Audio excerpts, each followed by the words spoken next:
يا أمورة، قطوطة حلوة صغيرة، النعمة باينة في عينيك، في جمالك أحلى من الصورة، وملامحك هادية وجميلة، وبحبك دي كلمة قليلة، وهتبقي أكيد حاجة كبيرة علشان يسوع هو راعيك. يا رب يحافظ لي عليكي من شر الأيام، يحميكي وتعيشي بنتي ليسوع، وعروسة للسما هديكي.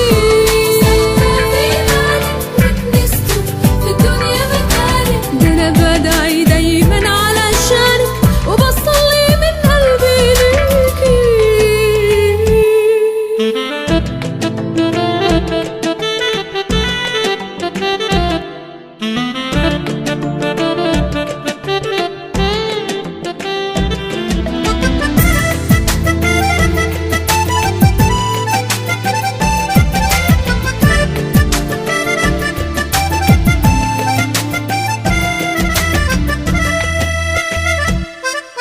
يا جمالك وانتي في كسوفك، وده امتى تكبري واشوفك في شهادتك ليسوع بنجاحك، واتبهى باسمك وحروفك،